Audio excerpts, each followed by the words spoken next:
রবিবার ভারতীয় মজদুর সংঘ ত্রিপুরা শাখার উদ্যোগে একটি ধন্যবাদ র্যালি সংগঠিত করা হয়। এদিন মজদুর সংঘের নেতা কর্মী সমর্থকরা রবীন্দ্র ভবন প্রাঙ্গণে জমায়েত হয়ে একটি মিছিল শহরের বিভিন্ন পথ পরিক্রমা করে। এই ধন্যবাদ র্যালি প্রসঙ্গে ভারতীয় মজদুর সংঘ ত্রিপুরা শাখার সভাপতি বাপন দত্ত জানান, মজদুর সংঘ সরকার, রাষ্ট্র এবং শ্রমিকদের হিতে কাজ করে। প্রধানমন্ত্রীর সবকা সাথ, সবকা বিকাশ, সবকা বিশ্বাস ও সবকা প্রয়াস এই দিশায় রাজ্য সরকার কাজ করছে, যার ফলে রাজ্যের সকল অংশের শ্রমিকরা উপকৃত হচ্ছেন। তিনি অভিযোগ করেন, লাল জামানা শ্রমিকদের ক্রীতদাসে পরিণত করেছিল, যা আজকের দিনে বিলুপ্ত। বর্তমানে বিজেপি সরকার ক্ষমতায় আসার পর শ্রমিক কর্মচারীদের স্বার্থে পুজোর সময় অ্যাডভান্স ও বোনাস বেরিয়ে চলছে। দুর্গোৎসব উপলক্ষে প্রত্যেক শ্রমিক পরিবারকে রাজ্য সরকার ফ্রি রেশন দিচ্ছে, পুজোর উপহার দিয়েছেন। পাশাপাশি ত্রিপুরার রাবার শ্রমিকদেরও সরকার অনেক সুযোগ সুবিধা করে দিয়েছেন। আর তার জন্যই রবিবার ভারতীয় মজদুর সংঘ ত্রিপুরা সরকারকে ধন্যবাদ জানিয়ে র্যালি সংগঠিত করে।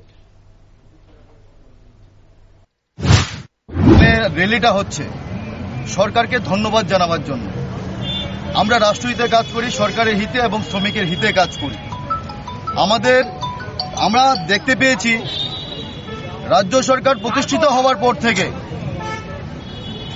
নরেন্দ্র মোদীজির, আমাদের যিনি প্রধানমন্ত্রী, উনার আদর্শে সবকা সাথ সবকা বিকাশ রাজ্যের শ্রমিকরা, সংরক্ষিত এবং অসংরক্ষিত শ্রমিকরা দিন বেদিন উপকারের পথে হাঁটছে। বলা বাহুল্য, লাল জামানায় শ্রমিকদেরকে ক্রীতদাসে পরিণত করা হয়েছিল, যা আজকের দিনে বিলুপ্ত। কেননা আপনারা দেখছেন বছরের পর বছর অ্যাডভান্স, বোনাস বেড়েই চলছে।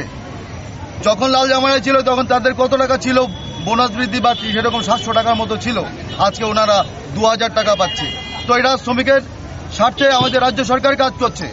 তাছাড়াও বিভিন্ন সংরক্ষিত শ্রমিকরা যারা আছে, ওনাদেরও বোনাস কতটা ছিল, অ্যাডভান্স কতটা ছিল